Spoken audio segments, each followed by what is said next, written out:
अच्छा, बिस्मिल्लाहिर्रहमानिर्रहीम। हम जो है ना वो रिप्रोडक्टिव सिस्टम की पैथोलॉजी में सेकंड पार्ट में हम जो है ना वो टॉपिक डिस्कस करेंगे। वो हमारे पास सबसे पहले आता है कि हमारे पास व्हाट इज़ गेस्टेशनल हाइपरटेंशन। अच्छा, अब हमारे पास गेस्टेशनल हाइपरटेंशन क्या होता है, उसके साथ ही एक रिलेटेड पैथोलॉजी आती है, प्री एक्लेम्सिया और एक्लेम्सिया, वो भी डिस्कस करते हैं अच्छे से। सबसे पहले तो हम कहते हैं कि हमारे पास जो है ना वो हाइपरटेंशन का मतलब क्या है। हाइपरटेंशन का मतलब ये है कि हमारे पास जो ब्लड प्रेशर है वो दो तरह के होते हैं। एक हमें पता है हमारे पास होता है सिस्टोलिक, ठीक है, सबको पता है। एक होता है हमारे पास होता है डायास्टोलिक। तो हमारे पास सिस्टोलिक ब्लड प्रेशर अगर आपका 140 से अबव चला जाए, ठीक है, और जो हमारे पास डायस्टोलिक ब्लड प्रेशर है ये हमारे पास 90 या 100 से अबव चला जाए, इसे कहते हैं हाइपरटेंशन। अब बेसिकली जो है ना कहीं बुक्स में आप 130 भी पढ़ोगे, लेकिन बात करते हैं कि हमारे पास जो 140 और 90 जो होता है ना ये हमारे पास ओवरऑल चलता होता है, ठीक है। अच्छा, अब देखो हम बात करते हैं कि गेस्टेशनल हाइपरटेंशन का मतलब ये है कि हमारे पास इन द प्रेगनेंसी यानी इन द गेस्टेशनल एज हमारे पास अगर भी ब्लड प्रेशर जो है वो 140/90 से अबव होता है, इसका मतलब है हमारे पास गेस्टेशनल हाइपरटेंशन है। दोबारा सुनना कि हमारे पास इंट्रापार्टम कहते हैं इन द गेस्टेशनल एज, ठीक है, हमारे पास इन द गेस्टेशनल एज हमारे पास अगर ब्लड प्रेशर जो है वो 140/90 से अबव चला जाए, इसका मतलब है हमारे पास गेस्टेशनल हाइपरटेंशन है। पहली तो बात आ गई है, ठीक है। अच्छा, सेकंड बात याद रखना कि हमारे पास गेस्टेशनल हाइपरटेंशन को डायग्नोज करने के लिए एक मेन क्राइटेरिया है, वो ये है कि हमारे पास वीक होना चाहिए वो ग्रेटर देन 20 वीक लाजमी हो।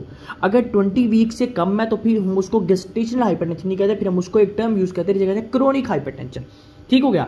यानी ये जरूरी है, ये बहुत एक इंपॉर्टेंट क्राइटेरिया कि 20 वीक से ज़्यादा गेस्टेशन होनी बहुत जरूरी है, ठीक है। सेकंड नंबर पे मैं कहता हूं कि देखो हमारे पास जैसे गेस्टेशनल हाइपरटेंशन है, याद रखना बात कि हमारे पास इसमें जो हमारे पास 140/90 यानी सिस्टोलिक ब्लड प्रेशर 140 से ज़्यादा और डायस्टोलिक ब्लड प्रेशर 90 से ज़्यादा होना जरूरी है, ठीक है।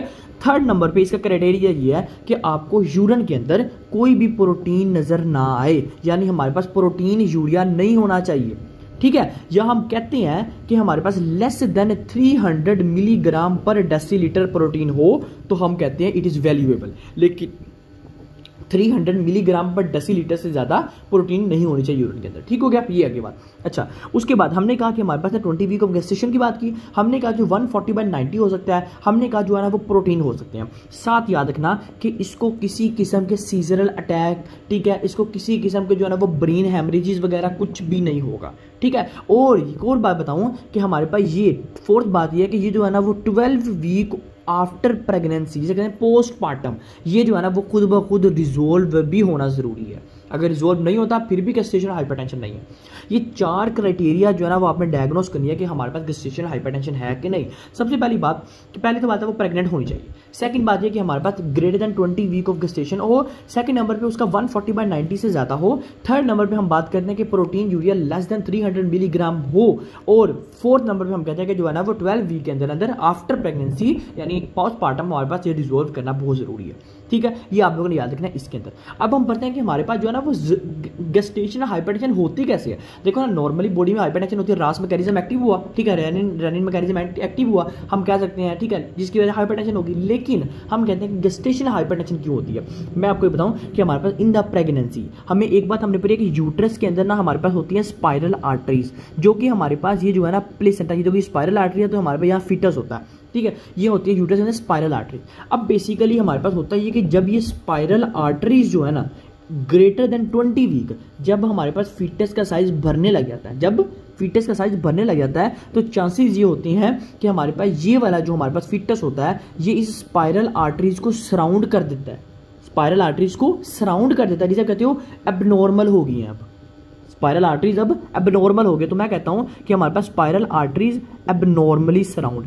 ये क्यों हुई है? क्योंकि हमने कहा कि हमारे पास फीटर का साइज बना जिसने स्पाइरल आर्टरीज को हमारे पास सराउंड कर दिया। सेकंड नंबर पे कहते हैं कि देखो अगर स्पाइरल आर्टरीज होगी तो अब इसकी वजह से क्या हो रहा है, याद रखना जब स्पाइरल आर्टरीज हमारे पास सराउंड कर देती है ना तो जारी बात है जो हमारे पास प्लेसेंटा था उसको कौन परफ्यूज कर रहा था, उसे स्पाइरल आर्टरीज परफ्यूज कर रही थी। अगर हमारे पास प्लेसेंटा जो है वो हमारे पास स्पाइरल आर्टरीज इसको प्लेसेंटा को सप्लाई नहीं करेंगी ऑक्सीजन, फिर क्या होगा, हमारे पास जो प्लेसेंटा होगा वो अंडर परफ्यूज हो जाएगा, जब कहते हो अंडर परफ्यूजन। क्या होगा, दोबारा सुनना, स्पाइरल आर्टरी जब देखो फीटस का साइज बड़ा, स्पाइरल आर्टरी जब नॉर्मली हुई जिसकी वजह से प्लेसेंटा अंडर परफ्यूजन होगी। जब प्लेसेंटा की अंडर परफ्यूजन हुई ना तो हमारे पास जो प्लेसेंटा में एंडोथीलियम थी ना, वो हमारे पास रप्चर होगी। जब प्लेसेंटा की अब अंडर परफ्यूजन हुई, अंडर परफ्यूजन का मतलब है इसके अंदर आपके पास ऑक्सीजन का लेवल कम है और कार्बन डाइऑक्साइड का ज्यादा है, इट मीन सारी बात अंडर परफ्यूजन है। और अब अंडर परफ्यूजन के मतलब होने की वजह से एंडोथीलियम जो थी वो हमारे पास रप्चर हुई। जब हमारे पास इसकी एंडोथीलियम रप्चर हुई, अब हमारे पास क्या हुआ, अब एंडोथीलियम रप्चर हुई तो जारी बात है प्लेसेंटा था, ये देखो ये प्लेसेंटा है, तो हमारे पास यहाँ से अम्बिलिकल आर्टरी अम्बिलिकल वेन आ रही है, लेकिन हमारे पास यहाँ से क्या जा रहा है, यहाँ मदर की तरफ जा रहा है। तो होता ये है कि अगर आपका प्लेसेंटा अंडर परफ्यूजन करता है, इस प्लेसेंटा के अंडर परफ्यूजन की वजह से हमारे पास जो मैटरनल वेसल्स होती है ना, जो मैटरनल वेसल्स होती है ना, उनका वेजोस्पाज्म हो जाता है, यानी मैटरनल वेजोस्पाज्म हो जाता है। जब मैटरनल वेजोस्पाज्म हो जाता है ना, उसकी वजह से हमारे पास जो वेजल्स है वो कंस्ट्रिक्ट कर जाती है, जिससे आप कहते हो हाइपरटेंशन हो गई है, और ये ड्यू टू स्पाइरल आर्टरीज हम कहते हैं this is called gestational hypertension. अब समझ आइए, देखो दोबारा सुनना, मैंने कहा स्पाइरल आर्टरीज एबनॉर्मल थी, क्यों हुई, क्योंकि फीटस का साइज बड़ा, उसकी वजह से प्लेसेंटा अंडर परफ्यूज किया, जब प्लेसेंटा अंडर परफ्यूज किया तो एंडोथीलियम रप्चर हुई और मैटरनल वेजल भी स्पाज्म की, यानी मैटरनल वेजोस्पाज्म हुआ, जिसकी वजह से हम कहते हैं गेस्टेशनल हाइपरटेंशन होगी। ये आप लोगों ने एक बहुत इंपॉर्टेंट पैरामीटर्स याद रखना है इसके अंदर, ठीक है। अच्छा, अब मैं ना बताता हूं कि हमारे पास गेस्टेशनल हाइपरटेंशन और बात करते हैं क्रोनिक हाइपरटेंशन में डिफरेंस। देखो सबसे पहले याद रखना, जो क्रोनिक हाइपरटेंशन है उसके लिए क्राइटेरिया की ये है कि हमारे पास लेस देन 20 वीक होना चाहिए, पहली बात, ठीक है। बाकी हाँ, हम इसके लिए नहीं कहते वो 140/90 से ऊपर ही होगा, ठीक है। क्रोनिक हाइपरटेंशन में जरूरी नहीं है कि प्रोटीन आए, हम कहते हैं उसमें भी प्रोटीन नहीं आती, सिर्फ फर्क ये होता है कि वो हमारे पास लेस देन 20 वीक होता है। और उसके बाद मेन चीज देखो, अगर मैं ना इधर लिखूं कि ये गेस्टेशनल हाइपरटेंशन है और ये मेरे पास जो है ना वो क्रोनिक हाइपरटेंशन है, तो मैं कैसे डिफरेंशिएट करूंगा दोनों को। सबसे पहले मैं कहूंगा कि जो गेस्टेशनल हाइपरटेंशन है इसमें ये होता है कि हमारे पास greater than 20 week of gestation होता है, लेकिन क्रोनिक हाइपरटेंशन में less than 20 week of gestation hypertension हो जाती है, ठीक है। उसके बाद हमारे पास गेस्टेशनल हाइपरटेंशन में क्या होता है, इसमें हमारे पास हमने कहा कि 12 वीक से जब ज्यादा होता है ना, 12 वीक तक, यानी 12 वीक तक क्या होता है हमारे पास आफ्टर प्रेगनेंसी जो हाइपरटेंशन है वो रिजोल्व हो जाती है। लेकिन क्रोनिक हाइपरटेंशन में ग्रेटर देन 12 वीक में भी जाके जो है ना वो रिजोल्व नहीं होती, ठीक है। बाद में जाके पोस्टमार्टम भी जाके ना हाइपरटेंशन चलती रहती है, तो ये कहते हैं क्रोनिक हाइपरटेंशन, ठीक है। ये दो डिफरेंस याद रखने हैं।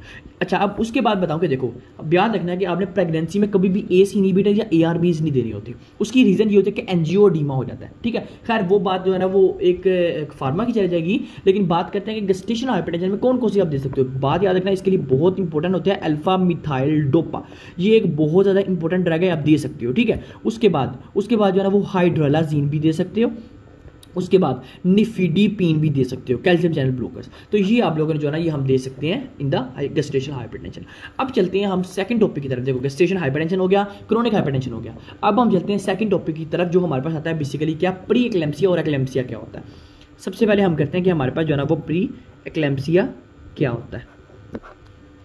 देखो प्री एक्लेम्पसिया की देखो सबसे पहली बात, इसकी जो है ना वो पैथोफिजियोसीमा क्या, स्पाइरल आर्टरीज के एबनॉर्मल होने की वजह से जो है ना वो हाइपरटेंशन होती है। लेकिन अब इसको हम हाइपरटेंशन यानी गेस्टेशनल हाइपरटेंशन से कैसे डिफरेंशिएट करते हैं। सबसे पहले बात कि देखो इसमें भी आपकी सेम क्रोनिक हाइपरटेंशन की तरह क्या हमारे पास जो है ना वो less than 20 week of gestation जो है ना वो हाइपरटेंशन होगी सबसे पहले, ठीक है। सेकंड नंबर पे उसको प्रोटीन यूरिया बी आएगा, उसको प्रोटीन यूरिया बी आएगा। ये एक बहुत इंपॉर्टेंट बात है, जो कि हमने कहा था क्या, ग्रेटर देन 300 मिलीग्राम पर डेसीलीटर आएगा, ठीक है।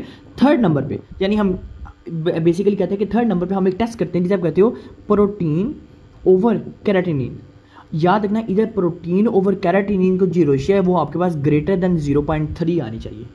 जब आप प्रोटीन और कैराटिनिन को देखते हो, कैसे देखते हो, आप यूरिन डिप्स्टिक टेस्ट करते हो, ठीक है, 24 आवर्स में, फिर आप देखते हो प्रोटीन और कैराटिनिन की रेशियो क्या है। अगर 0.3 आती है तो फिर हम ज़्यादा आती है इससे, तो हम कह सकते हैं ये प्री एक्लेम्पसिया हो सकता है। पहले ये बात, ठीक है। मैंने कहा कि 20 वीक से ज़्यादा हो, 20 वीक से कम हो, प्रोटीन यूरिया हो, प्रोटीन ओवर कैराटिनिन की रेशियो ग्रेटर देन हमारे पास 0.3 आए, ठीक है। अब उसके बाद हमारे पास जो है ना वो हमारे पास फोर्थ पॉइंट इसका क्या होगा।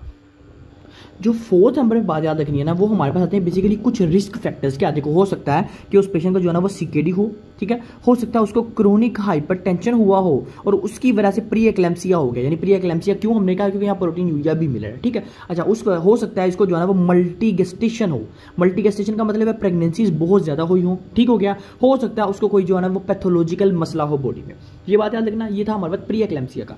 अब बेसिकली ना प्री एक्लेम्पसिया के साथ एक सिचुएशन आती है जिसे आप कहते हो हेल्प सिंड्रोम।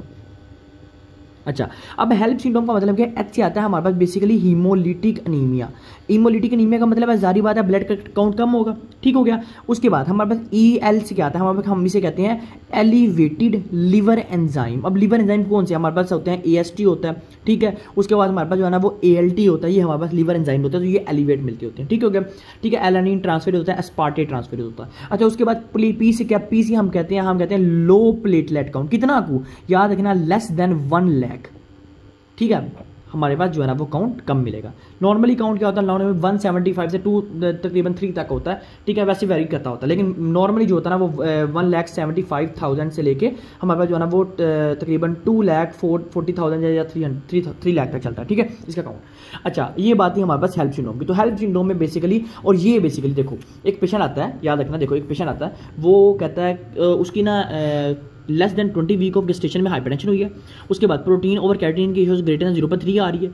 प्रोटीन जो था वो भी हमारे पास ग्रेटर देन 300 ml यूरिन आ रहा है। उसके बाद हम देख रहे हैं, उसके बाद हमने क्या किया, हमने जो है ना वो देखा जो कोई और सिम्टम्स तो नहीं, ये तो प्री एक्लेम्सिया की हिस्ट्री आ गई ना, ठीक है। उसके बाद हमने साथ क्या देखा, हमने साथ देखा इसका प्लेटलेट काउंट। जब उसका प्लेटलेट काउंट देखा वो भी हमारे पास जो है ना वो 50,000 मिला, ठीक है। उसके बाद हमने जो है ना वो क्या देखा, हमने इसका AST देखा, हमने उसका ALT देखा, हमने कहा LFTs करवा के होना। जब हमने AST और ALT देखा तो हमारे पास ये भी राइज हुए दिखाई देंगे, ठीक है। जब हमें ये भी राइज हुए दिखाई दे तो हम कह सकते हैं ये हमारे पास जो है ना वो हेल्प सिंड्रोम है। साथ हमने जब ब्लड काउंट भी देखा तो हम कह सकते हैं ये हेल्प सिंड्रोम है ड्यू टू प्री एक्लेम्सिया। तो प्री एक्लेम्सिया और हेल्प सिंड्रोम बेसिकली एक चीज भी हो सकती है, अलग भी हो सकती है, अगर हेल्प के सिम्टम्स ना आए तो ये बात याद रखना इसके अंदर। और फिर आप प्रोफिलैक्सिस क्या करते हो, प्रोफिलैक्सिस देते हो ताकि जो है ना वो इसको प्रॉपर ठीक कर सको, ठीक है। आप जो है ना वो एक तरह से हाइपरटेंशन करते हो, लेकिन हाँ एक बात याद रखना, इस पेशेंट को आप सीजर से जरूर बचाते हो, ये आपको मैं अभी बताता हूँ। उससे पहले ना मैं आपको इसका एक प्रॉपर ट्रीटमेंट चार्ट बताता हूँ, वो यहाँ लिख लेना लाजमी, ठीक है। एक ट्रीटमेंट चार्ट है, वो जरा ना अच्छे से कर लेना। देखो प्री एक्लेम्सिया का आपने ट्रीटमेंट कैसे करना है, सबसे पहले जो है ना वो आपने कोशिश ये करनी है उसकी डिलीवरी करवा दो, ठीक है, सिजेरियन के थ्रू डिलीवरी करवा दो। हाँ, वजाइनल भी करवा सकते हो अगर कोई पैथोलॉजिकल मसला नहीं है वजाइना में, ठीक है, वो आगे पढ़ेंगे। लेकिन बात यह है कि सबसे पहले जो आपने काम करना है वो आपने करना है एज सुन एज पॉसिबल जो है ना वो डिलीवरी करवा दो। सेकंड नंबर पे आपने जो है ना वो हमने क्या कौन सी हमने इस्तेमाल करनी है। अच्छा, आप क्या कर सकते हो, आप जो है ना वो IV मैग्नीशियम सल्फेट दोगे। वो मैग्नीशियम सल्फेट क्या करेगा, वो हमारे पास जो है ना वो सीजर से बचा सकता है। लेकिन हाँ एक चीज़ आपको बताऊँ, मैग्नीशियम की टॉक्सिसिटी भी हो जाती है, लेकिन हाँ बता रहा हूँ कि IV मैग्नीशियम सल्फेट जो है ना वो हमारे पास सीजर के थ्रू बचाता है। अब आपको जो है ना वो एक चीज़ बताता हूँ, देखो मैंने इधर आपको 2 में डिवाइड करता हूँ, ये ज़रा बहुत अच्छे से देखना। देखो अगर तो बच्चा है ना वो मतलब एज जो है गेस्टेशन एज वो अगर तो जो है ना वो 34 वीक से ऊपर है, यानी फॉर एग्जांपल 36 वीक है, 37 वीक है, या 38 या 39 वीक है, तो आपने सबसे पहले जो काम करना है वो आपने करना जो है ना वो डिलीवरी करवा दो, ठीक है, एज सुन एज पॉसिबल। लेकिन अगर जो है ना वो 34 वीक से कम है, तो इसका मतलब है जारी बात है कि 34 वीक से कम है तो अभी आप डिलीवरी करवाओगे तो बच्चे में तो मसला बनेगा, क्योंकि लंग्स की डेवलपमेंट नहीं सही से हो पाएगी। तो फिर आप क्या करोगे, अगर 30 वीक से हमारे पास कम है तो फिर क्या करेंगे, फिर हमारे पास क्योंकि खर्चा होंगे या DS के, फिर सबसे पहले करोगे, सबसे पहले आप जो है ना वो इसको IV मैग्नीशियम सल्फेट दोगे ताकि सीजर से बचा सके, क्योंकि सीजर आ जाते होते हैं प्री एक्लेम्सिया वाले बंदे को। प्री एक्लेम्सिया में चेंज हो जाता है जब सीजर आ जाते हैं, ये भी डिस्कस करते हैं बात। लेकिन बता रहा हूं कि अगर 34 वीक से ज़्यादा बात चलेगी, कम बात है, आप IV मैग्नीशियम सल्फेट दो सीजर दो, लेकिन साथ IV मैग्नीशियम देने से पहले आपने ये देखना है, यानी जब आपने दे देना IV मैग्नीशियम तो आपने देखना है कि कहीं इस बंदे को, इस जो फीमेल को मैग्नीशियम की टॉक्सिसिटी नहीं हो रही। वो टॉक्सिसिटी क्या, कि अगर मैग्नीशियम की टॉक्सिसिटी हो तो सिम्टम्स ये आते हैं कि उसके जो डीप टेंडन रिफ्लेक्सेस हैं ये गिर जाते हैं। उसके बाद उसको क्या होता है, उसको जो है ना वो रिस्पायरेटरी डिस्ट्रेस होने लग जाता है, उसके बाद वो कोमा में जा सकती है। ये है सिम्टम्स किसके, मैग्नीशियम सल्फेट के टॉक्सिसिटी के। लेकिन फिर क्या करते हैं, फिर आपने जो है ना वो देखना है कि कहीं उसको मैग्नीशियम की टॉक्सिसिटी तो नहीं हो रही, लेकिन अगर आपको लगे कि इसमें मैग्नीशियम की टॉक्सिसिटी हो रही है, फिर आपने IV ग्लूकोनेट देनी है। ये याद रखना इसमें, ठीक है। आप लोगों को बता रहा हूं मैं प्री एक्लेम्सिया के टॉपिक को रिपीट कर देता हूं। सबसे पहले मैंने कहा कि प्री एक्लेम्सिया होता है कि greater less than 20 week of hypertension होती है, प्रोटीन यूरिया होता है, उसके बाद प्रोटीन ऑफ कैटिन रेशियो हमारे पास ग्रेटर देन 0.3 होती है, ठीक है। रिस्क फैक्टर्स आप लोगों को पता है और हेल्प सिंड्रोम के साथ एसोसिएट करवा सकता है। लेकिन हाँ बताया आपको कि ट्रीटमेंट ऐसे करना है कि देखो सबसे पहले अगर तो 37 वीक है, 36 वीक है तो आप डिलीवरी करवा दो, ठीक हो गया। उसके बाद लेकिन अगर जो वीक है वो 34 से कम है, फिर आपने कहना, फिर आपने IV मैग्नीशियम सल्फेट देना ताकि सीजर से बचाया जा सके, और ये हमने डिलीवरी तक ये 37 वीक 38 39 तक चलाना है। अगर तो मैग्नीशियम की टॉक्सिसिटी नहीं हो रही और कोई मसला नहीं हो रहा तो आपने जाके 39 वीक में जाकर डिलीवरी करवा देनी है आराम से। लेकिन अगर हमारे पास आपको IV मैग्नीशियम सल्फेट दे रहे हो, IV मैग्नीशियम सल्फेट देने के बाद आपको टॉक्सिसिटी नजर आ रही है, तो फिर आपने करना, फिर आपने IV ग्लूकोनेट देना है। IV ग्लूकोनेट से क्या करेगा, ये आपको जो है ना वो इस मैग्नीशियम की टॉक्सिसिटी से बचा लेता है। ठीक हो गया। अच्छा, अब आप लोगों का एक क्वेश्चन होगा कि हमारे पास मैग्नीशियम सल्फेट टॉक्सिसिटी कैसे करवा सकता है। मैग्नीशियम सल्फेट जो है इसकी टॉक्सिसिटी का मतलब क्या, देखो एक बात याद रखना कि जो मैग्नीशियम सल्फेट होता है ना, ये करवाता क्या है, ये हमारे पास जो प्री साइनेप्टिक एसिटाइलकोलिन रिलीज हो रहा होता है ना, उसको ब्लॉक कर देता है। अब ये रिलीज क्यों हो रहा होता है, ये हमारे पास इसलिए रिलीज हो रहा था ताकि मसल की कॉन्ट्रैक्शन करवाए, क्योंकि सारी बात है एक प्री साइनेप्स है एक साइनेप्स है, यहाँ से एसिटाइलकोलिन रिलीज होकर यहाँ ट्रांसफर होता है ताकि हमारे पास कॉन्ट्रैक्शन करवा सके। लेकिन मैग्नीशियम सल्फेट जो होता है, जब ये हमारे पास मैग्नीशियम की टॉक्सिसिटी होती है तो इसकी वजह से जो प्री साइनेप्टिक एसिटाइलकोलिन है, यानी मैग्नीशियम नॉर्मली क्या करता है, ये प्री साइनेप्टिक एसिटाइलकोलिन को ब्लॉक करवा देता है, जिसकी वजह से आपके डीप टेंडन रिफ्लेक्स गिर जाते हैं। ये याद रखना कि टॉक्सिसिटी का मतलब क्या है। ठीक हो गया ना। फिर गिरने की वजह से हमारे पास और भी मसले बन जाते होते हैं, तो ये याद रखना। ठीक हो गया ये की बात। अब एक और बात, सिर्फ एक बात आपको लास्ट बता दूं, मैं कह रहा हूं कि अच्छे से आपको देखो IV ग्लूकोनेट जब देनी है ना पेशेंट को, आपने साथ उसके RFTs लाजमी देखने हैं। अगर उसके RFTs के अंदर मसला है, फिर आपने IV ग्लूकोनेट भी नहीं देना। फिर ये एक सिचुएशन बड़ी खराब हो जाती है कि देखो अगर पेशेंट आ रही है उसको मैग्नीशियम की टॉक्सिसिटी भी है, उसको RFTs का मसला भी है, आप उसको IV ग्लूकोनेट तो दे नहीं सकते। फिर आप देखते हो फर्दर मैनेजमेंट करते हो, आप देखते हो कि इसकी डिलीवरी अब करवा दी जाए, कोई मसला नहीं है। क्या हो सकता है, क्योंकि या तो जो है ना वो मदर बचेगी या तो बेबी बचेगा, लेकिन यह है कि अगर हम डिलीवरी करवा देंगे तो हो सकता है कि जो है ना वो बेबी और मदर दोनों को बचाया जा सके। ठीक है, लेकिन नहीं बचाएंगे तो सारी बात है फिर जो है ना वो मदर भी जाएगी कोमा के थ्रू और बच्चा भी जाएगा सीजर के थ्रू। इस वजह से हम जो है ना वो देखते हैं। ठीक हो गया, ये बात याद रखना इसके अंदर। अब हम चलते हैं हमारे पास टॉपिक में, हमारे पास जो है ना वो एक्लेम्सिया क्या होता है।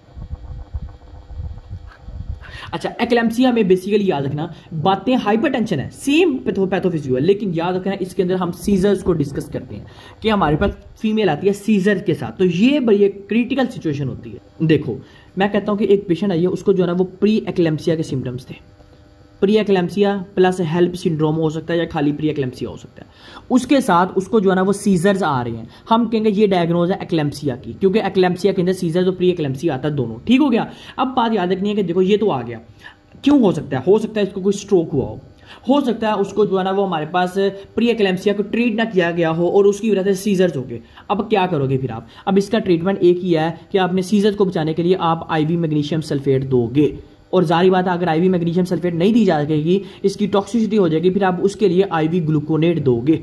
ठीक हो गया, अब बात आ गई। लेकिन एक बात याद रखना, इसके लिए हम कहते हैं कि आप डिलीवरी करवा दो एक्लेम्सिया के लिए। ठीक हो गया। लेकिन हाँ, अगर देखो जारी बात है वही बात कि अगर 34 वीक से कम टाइम है तो फिर आप IV मैग्नीशियम सल्फेट से ट्रीट करो, और ताकि बच्चा भी मैच्योर हो जाए और आप सीजर से भी बचा सको, सिम्टम से बचा सको। लेकिन हाँ, पेशेंट को हाइपरटेंशन रहेगी, यानी फीमेल को हाइपरटेंशन रहेगी, लेकिन हाँ बताने का मकसद ये है कि प्री एक्लेम्सिया प्लस सीजर, हम ये एक्लेम्सिया कहते हैं इसको। ठीक हो गया। तो ये याद रखना इसके अंदर कि एक्लेम्सिया हमारे पास बेसिकली होता क्या। अब इसकी मैं आपको थोड़ी सी मैनेजमेंट बता दूँ कि इसका प्रॉपर ट्रीटमेंट क्या करेंगे, उसकी मैंने आपको बताई। देखो मैं इसका ट्रीटमेंट इसलिए बता रहा हूँ ताकि आप जब स्टेप 2 की तरफ भी जाओ ना, आपको तब भी इजी हो इस काम के लिए। देखो ट्रीटमेंट सबसे पहले तो जो है ना वो क्या करना है, हम सबसे पहले एक ही चॉइस कहते हैं कि डिलीवरी करवा दो, लेकिन वो कहते हैं कि ना मैंने डिलीवरी अभी नहीं करवानी है, बच्चा मसला हो सकता है 34 वीक से कम है, तो फिर आप डिलीवरी नहीं करवाते। फिर आप करते हो, फिर आप जो है ना वो IV मैग्नीशियम सल्फेट देते हो ताकि जो है ना वो क्या बचा सके, सीजर से बचाया जा सके। ठीक है। अगर मैग्नीशियम की टॉक्सिसिटी हो रही है फिर आप IV ग्लूकोनेट दे सकते हो। ठीक हो गया। अच्छा, सेकंड नंबर पे याद रखना आपने साथ एंटी हाइपरटेंसिव ड्रग्स देनी है, ताकि हमारे पास लेबिटालोल हो गया, ठीक है, नफीडिपिन हो गया, उसके बाद अल्फा मिडाइल डोपा हो गया, हाइड्रोलाजीन हो गया, ये आपने मेडिसिन देकर ठीक करना। ठीक है। थर्ड नंबर पे एंटी हाइपरटेंसिव दी। थर्ड नंबर पे आपने करना, आपने जो है ना वो जो, क्योंकि सारी बात है हाइपरटेंशन है तो फ्लूइड बॉडी में बहुत ज़्यादा है, फिर आपने करना, फिर आपने जो है ना वो फोलिक कैथेटर के थ्रू आपने जो है ना वो फ्लूइड को ड्रेन करना। ये 3 आप लोगों ने याद रखना है इसके अंदर। ठीक है, अभी तक कि हमारे पास एक्लेम्सिया को हम कैसे मैनेज करते होते हैं। ठीक हो गया। अब हमारे पास जो सिंड्रोम आता है ना वो हम कहते हैं हमारे पास सुपाइन हाइपरटेंसिव सिंड्रोम, कि ये हमारे पास क्या होता है, इसी भी सुनना ध्यान से। अच्छा, अब बेसिकली ना सुपाइन हाइपरटेंसिव सिंड्रोम का दूसरा नाम होता है, हम इसे कहते हैं बेसिकली अयोटो-कैवल सिंड्रोम, या हम कहते हैं अयोटो-कैवल कंप्रेशन सिंड्रोम। अब ये बेसिकली क्या होता है, देखो बात ये कहता है कि ये हमारे पास जो है ना वो प्रेग्नेंट, हमारे पास जो है ना वो फीमेल है, उसमें हमारे पास जो है ना ये हमारे पास जो है ना वो फीटस है। अब जारी बात है फीटस है तो यहाँ से हमारे पास जो है ना वो अयोटा भी जा रहा है। ठीक है, यहाँ से हमारे पास जो है ना वो इन्फीरियर वेना कैवा भी जा रही है, सेम एज इट इज जैसे हमारे पास जो है ना वो आम जाती है, वैसे हमारे पास जारी बात है फीटस का भी जा रहा है। अब होता ही क्या है, अब होता ये कि हमारे पास ये जो इन्फीरियर वेना कैवा हमारे पास ये जा रही होती है, जब ये बेबी जो है, जब ये फीटस जो है ये हमारे पास अपनी जगह चेंज करता है ना, अपने आप को रोटेट करता है ना, इसकी वजह से हमारे पास ये अयोटा भी कंप्रेस हो जाता है, ये इन्फीरियर वेना कैवा भी कंप्रेस हो जाती है। अब इन कंप्रेशन की वजह से हमारे पास क्या होता है देखो, अगर तो हमारे पास वीनस कंप्रेशन हुई है, वीनस कंप्रेशन होने की वजह से जारी बात है क्या होगा, ब्लड जो होगा वो कम जाएगा। जब ब्लड कम जाएगा हमारे पास हार्ट को कम मिलेगा। अब हमारे पास क्या होगा, हमारे पास हाइपोटेंशन होगी। ठीक है, सेकंड नंबर पे क्या होगा, देखो जारी बात है अयोटा है। ठीक है, अयोटा हमारे पास जो है ना वो ब्लड कम देगा। ब्लड जब कम देगा तो हमारे पास क्या होगा, हमारे पास परफ्यूजन कम होगी। जब हमारे पास परफ्यूजन कम होगी तो फिर हमारे पास डेथ का रिस्क बढ़ जाता है। ठीक हो गया, वीनस रिटर्न कम होगा तो हाइपरटेंशन होगी, अयोटा की हमारे पास कम होगा तो हमारे पास परफ्यूजन कम होगी, हमारे पास डेथ का रिस्क बढ़ जाता है, जिसके हम कह सकते हैं प्रेगनेंसी लॉस होगी है। ठीक है, ये आप लोग अगर याद रखें इसमें स्पाइन हाइपरटेंशन इसमें सिंड्रोम के अंदर, ये बहुत इंपॉर्टेंट है। अब हम इसको ठीक कैसे करते हैं, हम कहते हैं लेटरल डेकुपिटस पोजीशन। हमारे पास कहते हैं इसके लिए कहते हैं लेटरल डेकुपिटस पोजीशन। ये मैं आपको जो है ना वो इसकी जो है ना सेंड करूंगा एक वीडियो। ठीक है, ग्रुप में लाजमी डालूंगा कि हमारे पास लेटरल डेकुपिटस पोजीशन हमारे पास क्या होती है, इसमें आप जो है ना वो बेबी को ठीक करते हो। हम थोड़ा सा जो है ना वो लेटरली रोटेट करके बेंड करते हैं, जिसकी वजह से आपका aorta inferior vena cava relief हो जाता है और ये सिंड्रोम ठीक हो जाता है। ठीक है, तो ये इतना सा सिंड्रोम था, ये आप लोगों ने याद रख लेना। वो हम वल्वर पैथोलॉजी डिस्कस करेंगे, लेकिन उससे पहले जो है ना वो हम वल्वा को डिस्कस करें कि हमारे पास जो है ना वो वल्वा या हमारे पास जो है ना थोड़ी सी एनाटॉमी थोड़ी देखते हैं। देखो सबसे पहले हम कहते हैं कि हमारे पास जो है ना वो ये हमारे पास आ गया सर्विक्स। देखो सबसे पहले हम कहते हैं कि हमारे पास जो है ना यहाँ हमारे पास क्या होता है, मोन्स प्यूबस होता है। ठीक हो गया, जिसे हम क्लाइटोरस के नीचे होता है मोन्स प्यूबस। ठीक है, अच्छा अब यहाँ हम क्लाइटोरस भी कहते हैं। अच्छा अब बेसिकली हमारे पास यहाँ पे हमारे पास ग्लैंड होते हैं जिसे हम कहते हैं बार्थोलिन ग्लैंड्स। बार्थोलिन ग्लैंड ये थोड़े से ना अंदर की तरफ होते हैं बार्थोलिन ग्लैंड्स। ठीक है, अब उसके बाद हमारे पास यहाँ हमारे पास एक लेयर होती है, इसे हम कहते हैं लैबिया मेजोरा। जिसे आप कहते हो लैबिया मेजोरा। इस लैबिया मेजोरा के बिल्कुल नीचे हमारे पास एक लेयर होती है जिसे आप कहते हो लैबिया माइनोरा। क्या हुआ, ये हमने कहा ये हमारे पास क्या है, क्लाइटोरस। हमने कहा कि हमारे पास ये कौन से ग्लैंड है, जिसे आप कहा बार्थोलिन ग्लैंड्स। उसके बाद ये हमारे पास क्या, लैबिया मेजोरा। लैबिया मेजोरा के नीचे लैबिया माइनोरा। और उसके बाद एक हमारे पास ऐसे कवरिंग होती है ऊपर की तरफ जिसने क्लोज होना होता है, उसे आप कहते हो this is called layer hymen. यानी ये हमारे पास एक लेयर होती है आप कहते हो हाइमन। तो ये थोड़ी सी आपको पता होनी चाहिए कि हमारे पास है क्या। अब हम चलते हैं कि हमारे पास है क्या। अच्छा पहले क्या होता है कि बार्थोलिन ग्लैंड का काम क्या होता है। बार्थोलिन ग्लैंड में ना हमारे पास देखो, बार्थोलिन जो ग्लैंड होता है ना, इसमें हमारे पास कुछ फ्लूइड एक्स्ट्रा कैविटी पड़ी होती है जो कि आपके पास प्रोटेक्ट कर रही होती है, न्यूट्रिएंट प्रोवाइड कर रही होती है बाकी लेयर्स को। और इस ये लेयर का काम क्या है, देखो ये फ्लूइड प्रोवाइड करती है, जिसकी वजह से हमारे पास होता ये है कि देखो फ्लूइड प्रोवाइड करती है, जिसकी वजह से हमारे पास जो लेयर्स होती हैं वो परफ्यूज रहती है। परफ्यूज रहने का मतलब ये कि जो है ना वो हमारे पास क्या होता है, ज्यादा हार्ड नहीं होती। ये वाली ये याद रखना, याद रख के बार्थोलिन ग्लैंड का काम होता है एक जगह पे स्टिल उन न्यूट्रिएंट्स प्रोवाइड करना, फ्लूइड प्रोवाइड करना, ताकि हमारे पास कोई भी जो लेयर है labia majora labia minora hard ना हो। ठीक है, अब बात करते हैं कि अगर हमारे पास इस बार्थोलिन ग्लैंड में कोई सिस्ट बन जाए, फिर हमारे पास क्या है, बार्थोलिन सिस्ट या बार्थोलिन ग्लैंड सिस्ट। तो हमारे पास पहली डिसीज आती है बार्थोलिन सिस्ट। याद रखना सबसे पहले देखो होता क्या, मैं आपको सिंपल सी बात बताऊंगा। मैं आपको वल्वर पैथोलॉजी से पहले एक बात बता दूं कि हमारे पास जो एपिथेलियम होती है वल्वा में, वो होती है स्क्वेमस एपिथेलियम। वल्वा में एपिथेलियम को जो होती है स्क्वेमस एपिथेलियम। अब बार्थोलिन सिस्ट हमारे पास क्या, देखो होता ये है कि हमारे पास इधर ना हमारे पास ग्लैंड्स में जो ग्लैंड होता है उसके अंदर फ्लूइड की अकुमुलेशन हो जाती है बहुत ज्यादा। जब फ्लूइड की अकुमुलेशन हो जाती है ना एक्सेस क्वांटिटी में, तो ये हमारे पास जो है ना वो ब्लॉक करवा देता है पाथवे को। जब ब्लॉक करवा देता है ना पाथवे को, उसकी वजह से हमारे पास क्या होता है, हमारे पास जो भी हमारे पास ब्लड आना होता है, जिसे आप कहते हो मेंसेस वगैरह, ठीक है, जिसे आप कहते हो मेंसेस वगैरह, वो हमारे पास क्या करती है, वो हमारे पास सही तरह से एक्सक्रीट नहीं कर पा रहे होते। तो वो जो होते हैं वो हमारे पास यहाँ पे अकुमुलेट हो जाता है सारा का सारा फ्लूइड। ठीक हो गया, फिर आप देखते हो फिर आप उसको ड्रेन करना पड़ता है। तो होता है कि हमारे पास, वैसे तो आपको ये बताऊं कि हमारे पास नॉर्मली जो है ना ये हमारे पास यूनिलैटरल होता है। बार्थोलिन जो ग्लैंड होता है ये यूनिलैटरल होता है, जिसमें हमारे पास सिस्ट बन जाती है। वो जो सिस्ट होती है वो पाथवे को ब्लॉक करवा देती है, और जब ब्लॉकेज हो जाता है तो हम कहते हैं एक बड़ी सिस्ट बन गई है, जिसने हमारे पास आगे से क्या किया हुआ है, जिसने हमारे पास पेनफुल भी है, ठीक है, पेन भी करवाती है। उसके बाद हमारे पास क्या होता है, देखो मेनली हमारे पास पेनफुल भी होती है, पेनलेस भी होती है, लेकिन बात करते हैं कि ये पेनफुल भी होती है हमारे पास। ठीक है, उसके बाद हमारे पास जो बार्थोलिन ग्लैंड है, ये हमारे पास जारी बात है जो मेंसेस होंगे वो सही तरह से एक्सक्रीट नहीं कर पाएंगे, जब हम हेमेटोकोलपॉस भी कहते हैं, वो आगे से आगे बनेंगे। ठीक है, कि हमारे पास ये होता है। तो हम कहते हैं कि हमारे पास जो है ना वो वैसे वो हाइमिन की वजह से भी होता है, लेकिन बार्थोलिन ग्लैंड क्या, बार्थोलिन ग्लैंड का मतलब है कि हमारे पास ब्लॉकेज हो जाती है हमारे पास बार्थोलिन ग्लैंड। क्यों? क्योंकि वहां हमारे पास सिस्ट बन जाता है। जब सिस्ट बन जाएगा तो जारी बात है आपका जो वल्वा होगा वो पूरा हार्ड हो जाता है, हार्ड शेप हो जाता है, हार्ड शेप हो जाता है। जब आप उसको पाल्पेट करते हो तो आपको सिस्ट नजर आती है जो कि सिमेट्रिकल होती है। ठीक हो गया, उसके बाद आपने याद रखना कि ये जो ब्लॉकेज होती है, सिस्ट होती है, तो अब पेनफुल भी होता है। ठीक हो गया, उसके बाद हम कहते हैं कि हमारे पास हिस्ट्री लेके आते हैं कि जो है ना वो मतलब मेंसेस जो है वो नहीं हो पा रहे। आप वो कहती है एमेनोरिया, लेकिन एमेनोरिया तो सारी बात नहीं होता। ठीक है, वो ये होता है कि ब्लड एक्सक्रीट तो जरूर हो रहा होता है, लेकिन हमारे पास अकुमुलेट होता रहता है इसके अंदर वल्वा के अंदर। ठीक है, वजाइना कैंसर। तो ये आप लोगों ने बात याद रखनी है इसके अंदर बात नहीं है। अच्छा, अब सेकंड नंबर पे हमारे पास 2 कंडीशन आती है, एक हम कहते हैं लाइकन सेकलोसिस, एक कहते हैं लाइकन सिंप्लेक्स क्रोनिकस। पहले हम पढ़ते हैं कि हमारे पास जो है ना वो हम पढ़ते हैं, सबसे पहले हम करते हैं क्या, लाइकन सिंप्लेक्स, कि हमारे पास लाइकन सिंप्लेक्स क्या होता है। देखो एक बात याद रखना है कि ये हमारे पास जो है ना वो एक इन्फ्लेमेटरी डिजीज है, लेकिन क्या हम इसे कहते हैं कि this is a chronic inflammatory disease. अब ये बेसिकली हमारे पास क्या होता है, इसके बारे में एक बात याद रखना। सबसे पहले हम कहते हैं कि हमारे पास क्या मिलते हैं, हम कहते हैं हमें जो है ना वो वाइट प्लेक मिलते हैं, लेकिन छोटे छोटे से बॉर्डर टाइप होते हैं, जिसे आप कहते हैं प्रोसिलियन वाइट प्लेक, पहली बात। सेकंड नंबर पे आप कहते हो कि वो जो होती है ना प्लेक्स, आप देखते हो कि उनका फिगर 8 होता है, 8 टाइप अपीयरेंस उन फिगर की होती है, याद रखना। पहले हमने कहा प्रोसिलियन वाइट प्लेक मिलते हैं, सेकंड नंबर पे हमने कहा कि उसकी जो फिगर होती है ना वो 8 की तरह की होती है। थर्ड नंबर पे याद रखना कि हमारे पास जो होता है ना वो डिस्पेरिनूरिया होता है। डिस्पेरिनूरिया का मतलब ये होता है कि हमारे पास जब भी वो हमारे पास क्या करते हैं, इंटरकोर्स करते हैं, सेक्सुअल रिस्पॉन्स परफॉर्म करते हैं, तो जो ना वो पेन होती है। फोर्थ नंबर पे हम कहते हैं कि डिसयूरिया होता है। डिसयूरिया का मतलब ये है कि हमारे पास जब भी यूरिन करते हैं तो पेन होती है। और फिर आता है हमारे पास क्या, डिसचेजिया कहते हैं कि जब भी स्टूल पास करते हैं तो पेन होती है। तो ये 3 बातें याद रखना। उसके बाद हम कहते हैं कि हमारे पास फिफ्थ बात हम ये याद रखना कि हमारे पास हो सकता है कि वो जो फीमेल है वो प्री प्यूबर्टल हो, ठीक है, इस वजह से भी हो सकता है वो प्री मेनोपाजल हो, उसका पहले ही मेनोपाज आ गया हो सकता है वो पोस्ट मेनोपाजल हो। ये 3 रिस्क फैक्टर्स हो सकते हैं। उसके बाद इसमें स्क्वेमस सेल कार्सिनोमा का रिस्क ज्यादा होता है। तो ये आप लोगों ने जो है ना वो 4-5 बातें अच्छी से याद क्या। सबसे पहले क्या कहा, lichen simplex chronicus is the chronic inflammatory disease. उसके बाद व्हाइट प्लेक बनते हैं, 8 टाइप अपीयरेंस होती है, डिस्पेरिनूरिया, डिसयूरिया लेके आएगी।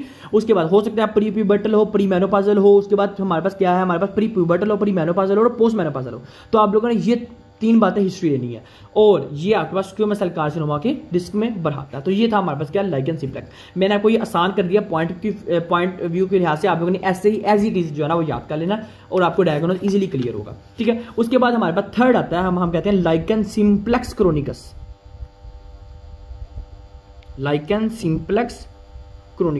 अब ये बेसिकली क्या होता है, लाइकन सिंप्लेक्स क्रोनिकस क्या होता है, हम कहते हैं कि देखो इसमें हमारे पास जो है ना वो हाइपरप्लाजिया हो जाता है। किसका, hyperplasia of the smooth muscles, कि हमारे पास जो एपिथेलियम होती है ना, जिसे हम कहते हैं स्क्वेमस एपिथेलियम, तो हमारे पास बेसिकली क्या होता है, हमारे पास इसका हाइपरप्लाजिया हो जाता है उनकी एपिथेलियम का। हमारे पास होती है स्क्वेमस एपिथेलियम, अब उसमें लेयर कौन सी होती है, स्मूथ लेयर होती है, तो हम कहते हैं हाइपरप्लाजिया हो जाता है किसका, ऑफ द एपिथेलियम का। जब हाइपरप्लाजिया होता है एपिथेलियम का, तो हमारे पास अब हिस्ट्री क्या आएगी, हिस्ट्री ये कि लेके आएगी कि डॉक्टर साहब बात यह कि लेथार्जी हो रही है बहुत ज्यादा, ठीक है। उसके बाद याद रखना कि वो थिक वल्वर स्किन के साथ आएगी,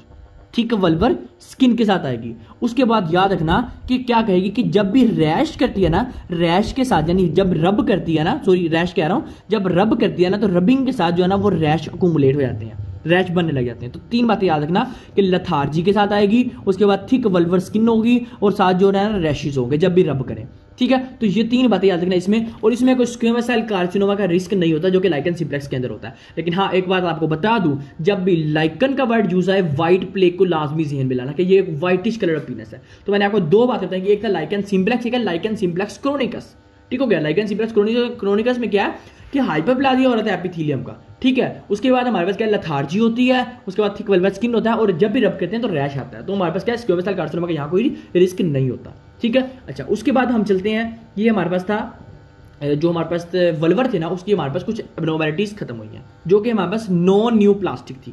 अब चलते हैं कि हमारे पास न्यू प्लास्टिक कौन सी है। न्यू प्लास्टिक का मतलब है अब कैंसरस कौन सी हैं। सबसे पहले तो हम चलते हैं कि हमारे पास आता है basically what is vulvar carcinoma या वल्वुलर कार्सिनोमा। अब ये बेसिकली हमारे पास एक कैंसरस सिचुएशन है कि वल्वुलर कार्सिनोमा हमारे पास होता क्या। अब वल्वुलर कार्सिनोमा जारी बात है स्क्वेमस सेल है, तो हम कहेंगे स्क्वेमस सेल कार्सिनोमा होगा। अब स्क्वेमस सेल कार्सिनोमा कौन सा हो सकता है, हमने पढ़ा था लाइकन सिंप्लेक्स हो सकता है, वो स्क्वेमस सेल कार्सिनोमा में चेंज हुआ हो, जिसे आप कह रहे हो वल्वुलर कार्सिनोमा, ठीक है। अब पहली बात, सेकंड नंबर पे उसको जो है ना वो ल्यूकोप्लेकिया होगा। ल्यूकोप्लेकिया का मतलब क्या, हमारे पास जो है ना वो व्हाइटिश कलर अपीयरेंस आपको जो है ना वो नजर आएगी, ये बात, ठीक है। उसके बाद हम बात करते हैं इसको 2 सिचुएशन में। एक हमारे पास होता है हमारे पास ह्यूमन पेपिलोमा वायरस की वजह से, एक हो सकता है कि ह्यूमन पेपिलोमा वायरस अटैक ना किया हो। तो 2 बातें करते हैं। देखो हो सकता है कि एक पेशेंट है उसको ह्यूमन पैपिलोमा वायरस ने अटैक किया, वो कौन सी टाइप है, 16 and 18 type is the more dangerous type.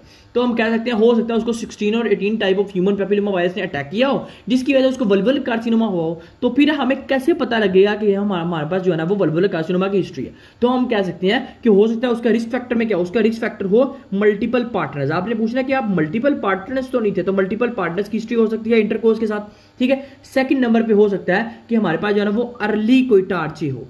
Early कोइटार्ची का मतलब ये होता है कि देखो अर्ली कोइटार्ची हो हमारे पास क्या, लेस देन 14 ईयर्स मतलब लेस देन 14 ईयर्स में उसने इंटरकोर्स किया हो, सेक्सुअल रिस्पॉन्स परफॉर्म किया हो। तो अर्ली कोइटार्चर का मतलब होता है कि इंटरकोर्स जो है वो लेस देन 14 ईयर्स में यानी जल्दी किया हो। तो कह सकते हैं कि अगर ये दो मतलब हिस्ट्री हो, ये रिस्क फैक्टर्स हैं जो कि हमारे पास ह्यूमन पैपिलोमा वायरस का करवाते हैं, जो कि वल्वुलर कार्सिनोमा करवा रहा होता है। ठीक हो गया, तो यह बात याद रखना। उसके बाद हम बात करते हैं अगर ह्यूमन पैपिलोमा वायरस ने नहीं किया फिर क्या, फिर क्यों हो सकता है, हो सकता है उसको लाइकन जो हमारे पास सिंप्लेक्स है, जो हमारे पास लाइकन सिंप्लेक्स है वो हमारे पास जो है ना वो ज्यादा देर तक रहा हो, जिसे आप लाइकन जो सिंप्लेक्स होता है उसको लाइकन सेक्लोरोसिस भी कहते हो। एक होता है लाइकन सिंप्लेक्स क्रोनिकस, एक होता है लाइकन सेक्लोरोसिस या लाइकन सिंप्लेक्स, ठीक है, इसमें कंफ्यूज नहीं होना। तो हम कहते हैं कि उसको हो सकता है कि लाइकन सेक्लोरोसिस हो या लाइकन सिंप्लेक्स हो, वो हमारे पास जो है ना वो मेटाप्लाजिया किया हो, वो मेटाप्लाजिया करके आगे डिस्प्लाजिया में चेंज हो, और डिस्प्लाजिया आगे हमारे पास प्री कैंसरस स्टेज को कहते हैं, जो हमारे पास कैंसरस स्टेज में चेंज हुआ हो। ये याद रखना। इसके अंदर जो क्या है HPV ह्यूमन पैपिलोमा वायरस के साथ जो नहीं करता, यानी बेसिकली पहले मेटाप्लाजिया हो, मेटाप्लाजिया का मतलब है एपिथेलियम चेंज हुई है, एपिथेलियम चेंज हुई हो, उसकी वजह से हमारे पास क्या है डिस्प्लाजिया हो गया हो। डिस्प्लाजिया का मतलब है प्री कैंसर स्टेज, तो फिर कैंसर स्टेज हमारे पास कैंसर स्टेज में चलेगी हो। और ये बेसिकली आता है कि ग्रेटर देन 70 ईयर्स की हिस्ट्री के साथ आता है, जो कि पोस्ट मेनोपॉजल फीमेल्स होती है, ठीक है। ये बात याद रखना। इसके अंदर पहली बात है हमने पहली पढ़ी है वल्वुलर कार्सिनोमा। वल्वुलर कार्सिनोमा में हमने कहा कि स्क्वेमस सेल कार्सिनोमा होता है, जारी बात है ल्यूकोप्ले किया था। फिर हमने दो पढ़ा, एक हमने कहा ह्यूमन पैपिलोमा वायरस, एक हमने कहा नॉन ह्यूमन पैपिलोमा वायरस। अब हम चलते हैं सेकंड में। सेकंड हमारे पास आता है बेसिकली हम कहते हैं इसको एक्स्ट्रा मेमोरी पैजेट डिजीज। अब हमारे पास जो है ना वो एक्स्ट्रा मेमोरी पैजेट डिजीज क्या होता है याद रखना। इसी आप बेसिकली कहते हो इसको आप कहते हो इंट्रा एपिथेलियम कार्सिनोमा, या आप कहते हो इंट्रा एपिथेलियम एडिनो कार्सिनोमा। यानी हमारे पास जो कार्सिनोमा है वो एपिथेलियम, यानी हमारे पास ये एपिथेलियम है, ये हमारे पास एपिथेलियम के अंदर जो कार्सिनोमा होता है उसे आप कहते हो इंट्रा एपिथेलियम कार्सिनोमा। अब ये हिस्ट्री क्या लेके आ सकता है, हिस्ट्री लेके आता है प्रूराइटिस के साथ, यानी रैश के साथ जब भी आता है रब करो, ठीक है। सेकंड नंबर पे एरिथीमा के साथ, ठीक है, रेडी स्पॉट के साथ। थर्ड नंबर पे हम कहते हैं हमारे पास जो है ना वो क्रस्टिंग के साथ, यानी क्रस्टिंग आपको जो है ना वो नजर आएगी। तो ये बात याद रखनी है। इसके अंदर हमारे पास तीन बातें कि हमारे पास प्रूराइटिस आता है, हमारे पास एरिथीमा आता है और साथ क्रस्टिंग आती है। तो ये हमारे पास क्या था इसमें तीनों में, इंट्रा एपिथेलियम का एडिनो कार्सिनोमा, जिसका आप एक्स्ट्रा मेमोरी पैजेट डिजीज भी कहते हो, ठीक हो गया। उसके बाद हमारे पास आता है बेसिकली कार्सिनोमा इन सीटो। अभी ना आपको कार्सिनोमा इन सीटो के बारे में थोड़ी देर बाद पता लगेगा, लेकिन हाँ अभी एक बता दूं कि बेसिकली ना आपको बता दूं कि देखो हमारे पास ना टाइप्स होती हैं। क्या हमारे पास एक होता है हमारे पास टाइप 1, एक होता है हमारे पास टाइप 2, एक होता है हमारे पास टाइप 3 और एक होता है सीटो, ठीक है। टाइप 1 का मतलब है कि हमारे पास 30% इन्वॉल्व है, टाइप 2 का मतलब है हमारे पास 50% इन्वॉल्व है, टाइप 3 का मतलब है 70% इन्वॉल्व है, और सीटो का मतलब है 100% इन्वॉल्व है। ये कैंसरस की टाइप्स होती है जो आप डिफ्रेंशिएट करवा रहे होते हो, ठीक हो। अच्छा, अब ना उसके बाद हमारे पास एक टर्म आती है जिसे आप कहते हैं इम्परफोएट हाइमन। अब ये बेसिकली होती क्या, कौन सी टर्म आती है हमारे पास, क्या, इम्परफोएट हाइमन। अब हमारे पास होता क्या, देखो हाइमन तो हमने पढ़ा कि हमारे पास हाइमन होता क्या, हमने कहा था कि हमारे पास जो है ना वो वल्वा के अंदर यानी वजाइना हमारे पास जो लेयर होती है, सर्विक्स होती है, उसमें हमारे पास देखो हमारे पास ये लेयर थी, ठीक है। इस लेयर में हमने कहा था हमारे पास ऐसे कवरिंग होती है स्किन लाइफ तक, जिसको आप कहते हो हाइमन, जो कि हमारे पास ओपनिंग या क्लोजिंग का काम भी कर रही होती है, ठीक हो गया। अच्छा, ये हमने कहा था कि हमारे पास हाइमन होता है। अब बेसिकली ये है कि अगर आपके पास ये जो हाइमन होता है ये ब्लॉक हो जाए, यानी इस हाइमन की अगर ब्लॉकेज हो जाए, तो इस हाइमन की ब्लॉकेज होने की वजह से क्या होगा कि हमारे पास म्यूकस अकुमुलेट होने लग जाएगा। यानी हमारे पास होता ये है कि हमारे पास हाइमन का काम होता है हमारे पास म्यूकस करके हमारे पास इसको क्लोज करवाना और साथ ओपन करवाना। तो अगर हमारे पास इस हाइमन की ब्लॉकेज हो जाएगी, कैसे, कोई म्यूकस आया, ठीक है, म्यूकस अकुमुलेट होता रहा तो हमारे पास हाइमन ब्लॉक हो गया। अगर अब हम हाइमन जो है वो ब्लॉक हो जाएगा तो हम सबसे पहले हम कहेंगे कि हमारे पास जो है ना वो हेमेटोकोलपोस की हिस्ट्री आएगी। हेमेटोकोलपोस कहते हैं कि जो भी हमारे पास जो मेंसेस होते हैं, जो भी ब्लड होता है वो अकुमुलेट होने लग जाता है हमारे पास इधर, जिसमें वो कहती है कि ऐसा लग रहा है कि एमनोरिया है। तो हम कहते हैं कि हिस्ट्री क्या आएगी प्राइमरी एमनियोरिया की हो सकती है, उसके बाद एब्डोमिनल पेन के साथ आएगी और साथ हेमेटोकोलपोस के साथ आएगी। ये 3 बातें याद रखो किसमें, इम्परफेक्ट हाइमन में, कि primary amenorrhoea with abdominal pain with haematocolpos. तो ये बातें याद रखो किसमें, हमारे पास इम्परफेक्ट हाइमन के अंदर। इम्परफेक्ट हाइमन वाला पेशेंट जो है वो क्या लेके आएगा, हम कहते हैं बेसिकली हेमेटोकोलपोस को कि accumulation of the vaginal blood. ठीक है, हमारे पास जो है वो मेंसेज होगी, वो वेजाइनल जो है वो उसमें आके अकुमुलेट होने लग जाए। ये बात याद रखना इसके अंदर। ठीक है, अच्छा ये हमारे पास छोटा सा टॉपिक था। अब हम चलते हैं मेन टॉपिक की तरफ जो हमारे पास आता है बेसिकली क्या, व्हाट इज वेजाइनल ट्यूमर्स। अच्छा, इसको जो है ना वो मैं 3 टाइप्स में डिवाइड कर देता हूँ। अच्छा, जो सबसे पहले टाइप होती है ना, हम कहते हैं स्क्वेमस सेल कार्सिनोमा, किसका, वेजाइनल ट्यूमर का। सेकंड टाइप हम कहते हैं हमारे पास clear cell adenocarcinoma. Third number पे हम कहते हैं सार्कोमा बोट्रॉइड्स या हमारे पास बैट्रॉइड्स। अच्छा, सबसे पहले जो स्क्वेमस सेल कार्सिनोमा, इसके बारे में तो याद रखना कि हमने पहले ही पढ़ा था कि हमारे पास जो कैंसर होता है ना वो सर्विक्स का होता है। ठीक है, हमारे पास जो एपिथेलियम होती है वल्वा की, वो कौन सी होती है, हमारे पास स्क्वेमस सेल कार्सिनोमा। तो ये हो सकता है कि उस बंदे को पहले सर्वाइकल कैंसर हो और सर्वाइकल कैंसर हमारे पास चेंज हो गया हो किसमें, वेजाइनल ट्यूमर में या वेजाइनल कैंसर के अंदर। तो पहली बात तो ये खत्म होगी। अब बात करते हैं हमारे पास क्या, क्लियर सेल एडिनोकार्सिनोमा। ये हमारे पास बेसिकली होता ये है कि ये अराइज कर रहा होता है, जो क्लियर सेल एडिनोकार्सिनोमा है ना, सबसे पहले जो है ना ये अराइज करता है हमारे पास एडिनोसिस के साथ। जो कुछ फैट सेल्स होते हैं ना उसमें जाके जो है ना ये अराइज करते हैं, कहते हैं वेजाइनल एडिनोसिस। तो जो कैंसर होता है ये वेजाइनल एडिनोसिस से अराइज कर रहा होता है। अब ये होता क्यों, हो सकता है कि ऐसी फीमेल में डाईइथाइलस्टिलबेस्ट्रोज यूज कर रही हो और ये जो कैंसर होता है ये 2/3 ऑफ वेजाइनल ट्यूमर में जाके स्प्रेड कर देता है। ठीक है, मैं आपको छोटी छोटी बातें बता रहा हूं ताकि जो है ना वो आप याद रख सको। उसके बाद आता है सार्कोमा बैट्रॉइड्स से याद रखना है, इसे आपने याद रखना रेमडोमायोमा बेसिकली, या रेमडोमायोसार्कोमा। ये बेसिकली हमारे पास ऐसा कैंसर होता है जो कि ग्रेप लाइक अपीयरेंस होती है। तो जब भी सार्कोमा बैट्रॉइड्स का नाम याद आए, आपने कहना रेमडोमायोसार्कोमा, और रेमडोमायोसार्कोमा हमारे पास ग्रेप लाइक अपीयरेंस शो करवाता है। ठीक है, और हो सकता है देखो फीमेल जो है वो लेस देन 4 ईयर्स के साथ आएगी।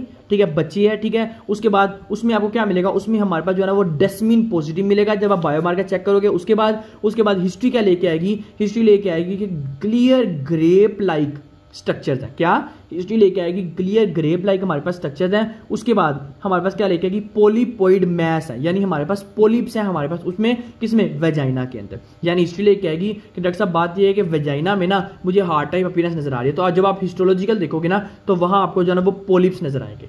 सेकंड नंबर पे आप देखोगे इसकी शेप क्या है, जब आप हिस्टोलॉजिकली इसको शेप देखोगे तो ये ग्रेप लाइक अपीयरेंस होगी, जिसे कहते हैं रेमडोमायोसार्कोमा। तो रेमडोमायोसार्कोमा एसोसिएटेड विद द सार्कोमा बैट्रॉइड्स अगर तो वेजाइनल ट्यूमर है तो ये बातें आप लोगों ने याद रखनी है इसके अंदर। ठीक है, अब बेसिकली डेस्मिन पॉजिटिव क्या होता है मैं इधर आपको बताऊं। अच्छा, बेसिकली ना होता है ये कि देखो हमारे पास जो नॉर्मली होते हैं, ये मैं कहता हूं ये मेरे पास जो है ना वो स्मूथ मसल्स है, ये मेरे पास स्मूथ मसल्स है। अगर इन स्मूथ मसल की ओवर प्रोलिफरेशन हो जाती है ना तो हम कहते हैं कि ये मेजोरिटी के अंदर आ गई है। तो हम कहते हैं कि अगर हमारे पास ये स्मूथ मसल्स बहुत ज़्यादा मेजोरिटी के अंदर आ जाते हैं तो हम कहते हैं हमारे पास ये है डेस्मिन। तो डेस्मिन पॉजिटिव आपको कहाँ मिलेगा, क्योंकि जारी बात है यहाँ आपके पास बहुत ज़्यादा पोलिप्स हैं, बहुत ज़्यादा स्मूथ मसल अकुमुलेट हो गए हैं, तो हम कह सकते हैं हमारे पास डेस्मिन पॉजिटिव आता है। उसके बाद डाईइथाइलस्टिलबेस्ट्रोज का क्या मतलब क्या है, ये हमारे पास एक नॉन स्टीरॉइड एस्ट्रोजन मेडिकेशन है। यानी अगर आप नॉन स्टीरॉइड एस्ट्रोजन मेडिकेशन करवाते हो तो इसकी वजह से भी हमारे पास क्या हो सकता है, ये कैंसर हो सकते हैं। ये हमने पढ़ा था कि हमारे पास डाईइथाइलस्टिलबेस्ट्रोज कहां आता है, क्लियर सेल एडिनोकार्सिनोमा के अंदर। तो ये याद रखना कि अगर कोई फीमेल बाहर से एस्ट्रोजन लेती है जो कि नॉन स्टीरॉइड है तो उसकी वजह से भी 2/3 ऑफ द हमारे पास जो है ना वो वेजाइनल कैंसर हो सकता है। तो ये 3 बातें याद रखनी, एक स्क्वेमस सेल कार्सिनोमा, एक क्लियर सेल एडिनोकार्सिनोमा, एक सार्कोमा। अच्छा देखें, अब जो हमारे पास टॉपिक आता है ना बेसिकली वो हम पहले डिस्कस करते हैं कि हमारे पास डिस्प्लाजिया एंड कार्सिनोमा इन सिटो। अब ये बेसिकली क्या, देखो सबसे पहले तो आपको ये बताऊं कि हमारे पास एक जोन है जिसे हम कहते हैं ट्रांसफॉर्मेशन जोन। ट्रांसफॉर्मेशन जोन में ना 2 एपिथेलियम होती है। बेसिकली मैं कहता हूं कि देखो हमारे पास ये एपिथेलियम है स्क्वेमस एपिथेलियम, नीचे वाली एपिथेलियम है कोलोनार एपिथेलियम। तो ये जंक्शन होते हैं हम कहते हैं स्क्वेमोकोलोनार जंक्शन। तो ये हमारे पास कहते हैं कि बेसिकली कि जो हमारे पास ये जंक्शन यानी जो सर्वाइकल का कैंसर होता है, हम सर्वाइकल पैथोलॉजी डिस्कस कर रहे हैं, हम कहते हैं जो सर्वाइकल का कैंसर होता है वो बेसिकली हमारे पास स्क्वेमोकोलोनार जंक्शन में हमारे पास फैला होता है। ठीक हो गया, ये बात याद रखना। अच्छा, सबसे पहले तो मैं आपको ये बताऊं कि देखो हमारे पास होता है कार्सिनोमा। ठीक है, हमारे पास कहते हैं सर्वाइकल इंट्रा एपिथेलियम न्यूप्लाजिया टाइप 1। ठीक हो गया, फिर आती है सर्वाइकल इंट्रा एपिथेलियम न्यूप्लाजिया टाइप 2, फिर आती है सर्वाइकल इंट्रा एपिथेलियम न्यूप्लाजिया टाइप 3, फिर आती है हमारे पास कार्सिनोमा इन सीटो।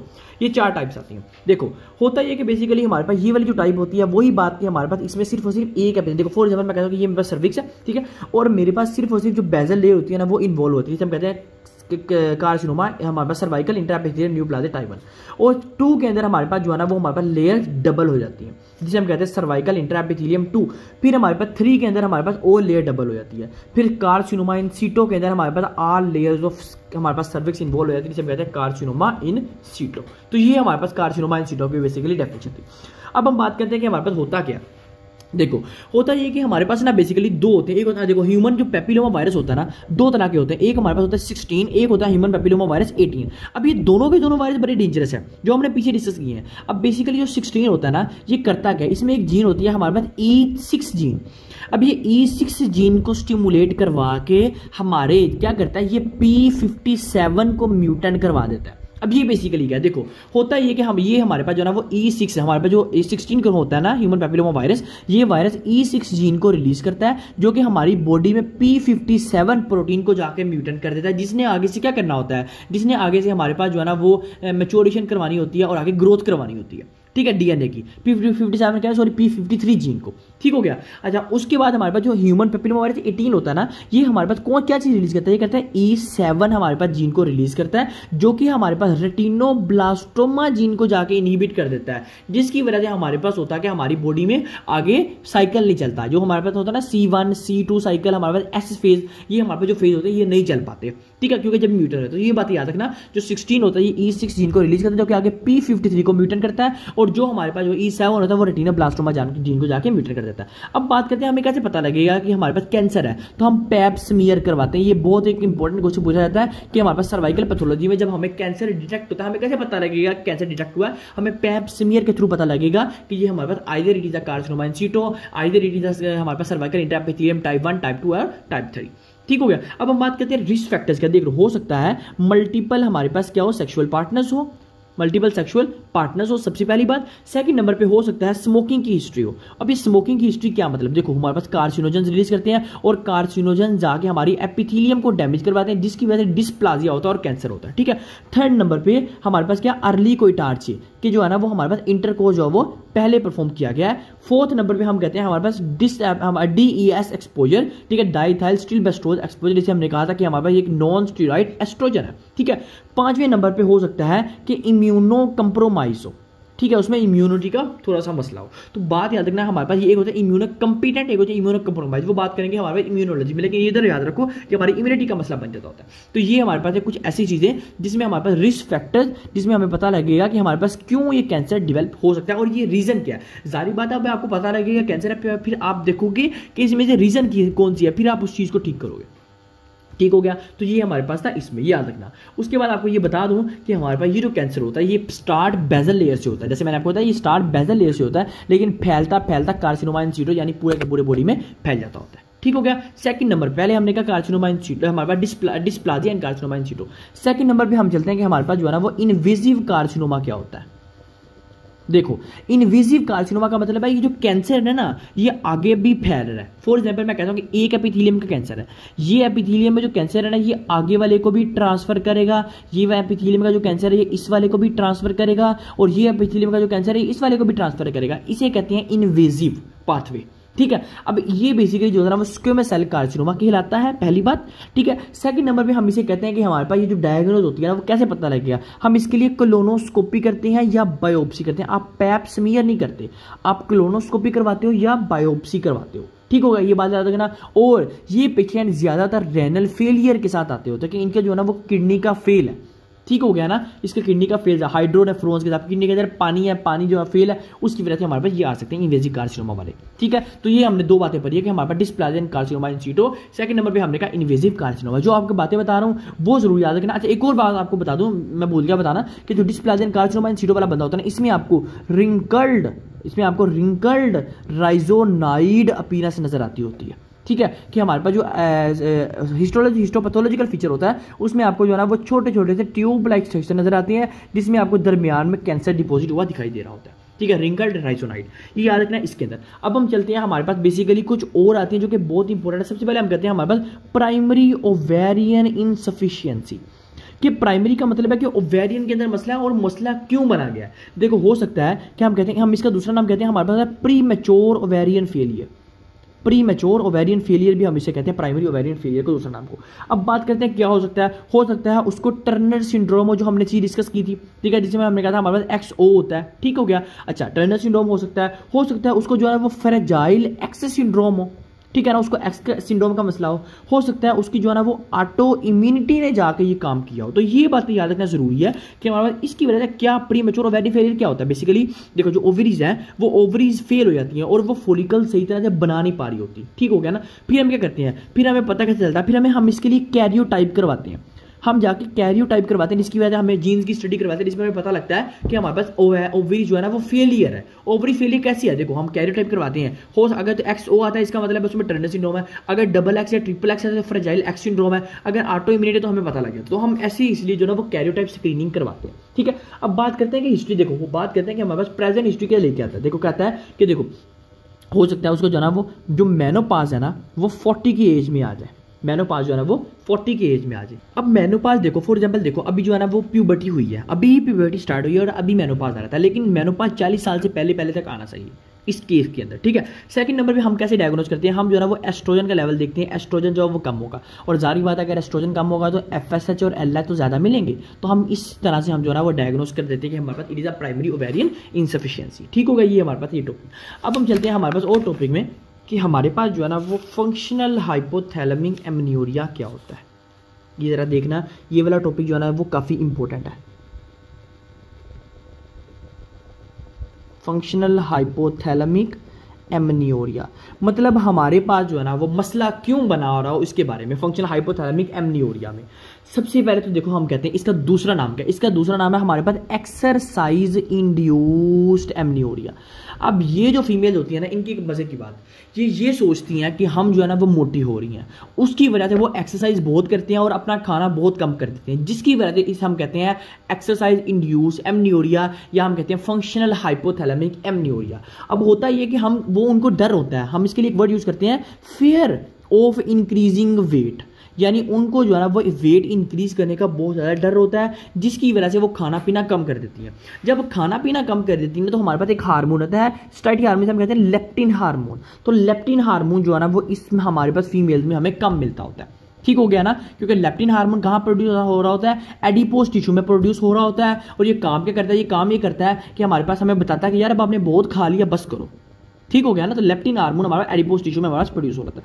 तो लेप्टिन हार्मोन जब हमारे पास क्या होता है, जब इसकी एक्सेस हो जाती है, बहुत एडिपोज टिश्यू हो जाता है, फिर वो म्यूटेंट हो जाता है, फिर वो खाई जाता है, वो एक अलग टॉपिक है, वो नहीं बजा रहा। लेकिन बात ये है कि वो कहती है कि हम बहुत ज़्यादा जो है वो फुल हो रही हैं, बहुत पेट हमारा जो है वो निकल रहा है, वेट बहुत ज़्यादा इंक्रीज हो रहा है, BMI बहुत ज़्यादा बढ़ रहा है। तो उसके डर के हमारे पास क्या करती है, वो हमारे पास खाना पीना कम कर देती है, जिसकी वजह से लेप्टिन कम हो जाता है, लेप्टिन हार्मोन कम रिलीज होता है, ठीक है। उसके बाद क्या होता है, हमारे पास स्ट्रेस लेने की वजह से कोर्टिसोल हार्मोन ज़्यादा रिलीज होता है, क्योंकि कोर्टिसोल इज स्ट्रेस हार्मोन, ठीक है। उसके बाद हम कहते हैं कि इन फीमेल्स में हमारे पास जो गोनाडोट्रोपिन रिलीजिंग हार्मोन है ये भी हमारे पास कम प्रोड्यूस होता है। अब ये कम कैसे प्रोड्यूस है, जारी बात है जब हमारे पास हाइपोथैलेमस को मैसेज आएगा कि यार अब कुछ, क्योंकि देखो जारी बात है अगर हाइपोथैलेमस को मैसेज क्या जाएगा, कोई भी हमारे पास वो डाइट तो ले नहीं रही, तो हमारे पास एनर्जी क्या जाएगी, जब एनर्जी नहीं जाएगी और हमारे पास हार्मोनल डिस्टर्बेंस होंगे तो यहाँ से गोनाडोट्रोपिन रिलीजिंग हार्मोन नहीं बनेगा और यहाँ से कुछ भी नहीं बनेगा। तो हम कहेंगे ऐसी फीमेल में FSH और LH दोनों के दोनों कम मिलते होते हैं। तो ये एक बहुत इंपॉर्टेंट मार्कर्स था, ठीक है। अब हम इसके लिए ना एक ट्रायंगल करते हैं। देखो हम कहते हैं एक ट्रायंगल है,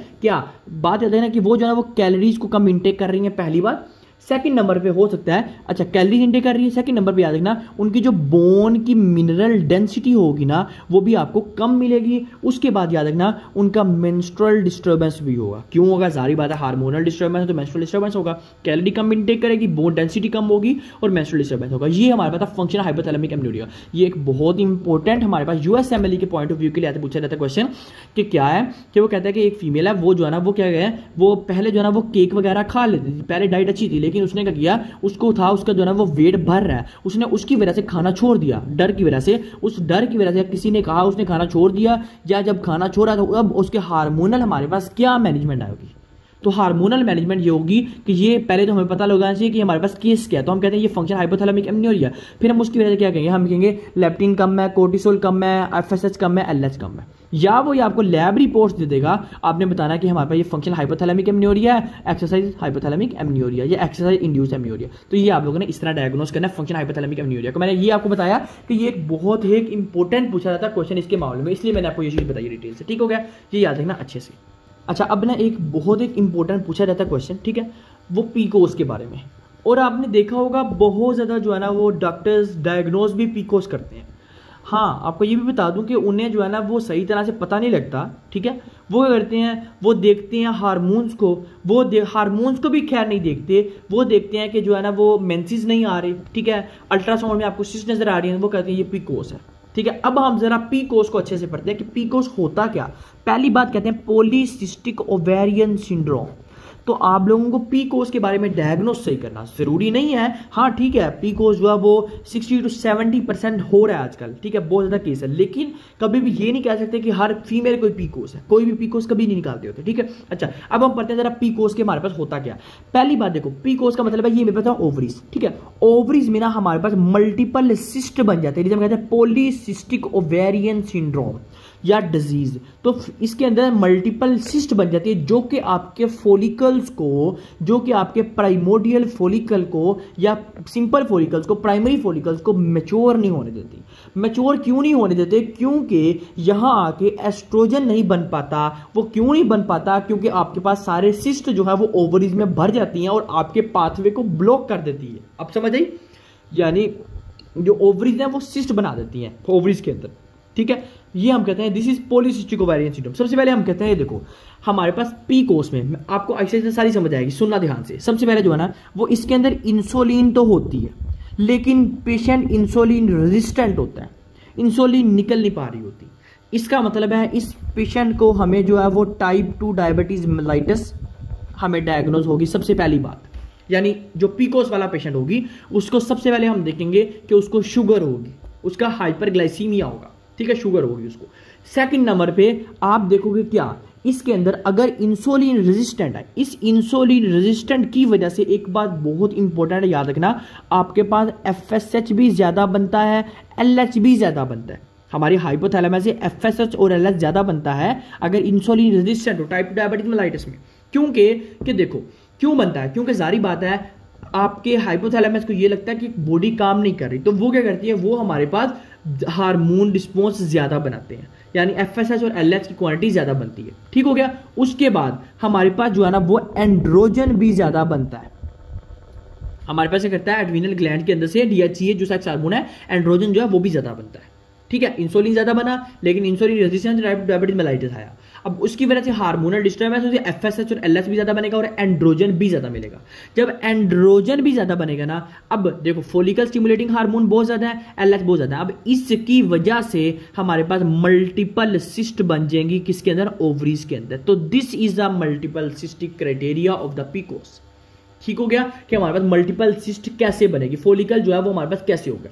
देखो मल्टीपल सिस्ट क्यों बनेगी, कि हमारे पास जो फॉलिकल्स होंगे, जो हमारे पास फॉलिकल्स होंगे वो मैच्योर नहीं हो पाएंगे। जब देखो सारी बात है, एफएसएच तो है, तो एफएसएच ने तो फॉलिकल को मैच्योर करना था, लेकिन आपके पास सिस्ट की वजह से, मल्टीपल सिस्ट की वजह से एस्ट्रोजन नहीं है। जब एस्ट्रोजन, देखो फॉलिकल स्टिमुलेटिंग हार्मोन है, ल्यूटिनाइजिंग हार्मोन है, लेकिन बात यह है एस्ट्रोजन नहीं बन रहा। और उसके बाद हम कहते हैं कि हमारे पास जो एंड्रोजन है वो बहुत ज्यादा है। फिर एंड्रोजन की वजह से हमारे पास जो फॉलिकल्स हैं वो सही तरह से मैच्योर नहीं हो पा रहे होते और मल्टीपल सिस्ट मिलती है हमें बॉडी के अंदर। तो ये था पीकोस का क्राइटेरिया, ठीक है। अच्छा हाँ, एक और बता दूं कि पीकोस की और भी रीजंस हैं, जरूरी नहीं कि सिर्फ मैंने आपको जो बताया कि एंड्रोजन ज्यादा होने की वजह से, फॉलिकल स्टिमुलेटिंग हार्मोन बहुत ज्यादा होने की वजह से और मेनली एंड्रोजन ज्यादा होने की वजह से जो है ना वो सिस्ट बन जाए। लेकिन हाँ, इसके और भी क्राइटेरियाज हैं कि हमारे पास पीकोस क्यों होता है, वो आपको बताता हूँ। लेकिन सबसे पहले आपको बताऊं कि हम इसको डायग्नोज कैसे करते हैं। आपने एक क्राइटेरिया याद रखना है, उसे हम कहते हैं रैथरडम क्राइटेरिया, ठीक है, रैथरडम क्राइटेरिया। अब उसमें क्या होता है, उसमें आपने देखना सबसे पहले मेंस्ट्रुअल इरेगुलरिटी है। मेंस्ट्रुअल इरेगुलरिटी अगर तो है, वो होती है आप देखते हो ग्रेटर देन 6 मंथ के साथ, ठीक है, ग्रेटर देन 6 मंथ के साथ या 6 मंथ की हिस्ट्री के साथ, या हम जो है वो पाकिस्तान में 3 to 4 मंथ के साथ भी कह सकते हैं, लेकिन 3 to 4 मंथ नहीं कहते। मेंस्ट्रुअल जो है ना इरेगुलरिटी वो आप 6 मंथ तक चेक करते हो, ठीक हो गया। उसके बाद यानी उसके बाद आप सेकंड नंबर पे देखोगे कि इसका जो है ना वो एंड्रोजन ज्यादा है, यानी मेंस्ट्रुअल हमारे पास इरेगुलरिटी है, एंड्रोजन ज्यादा है। थर्ड नंबर पे आप देखोगे कि आपको जो है ना वो सिस्ट जो है ना वो पॉलीसिस्टिक ओवरी है कि नहीं। ये अगर 3 क्राइटेरिया है तो हम कहेंगे दिस इज कॉल्ड रैथरडम क्राइटेरिया।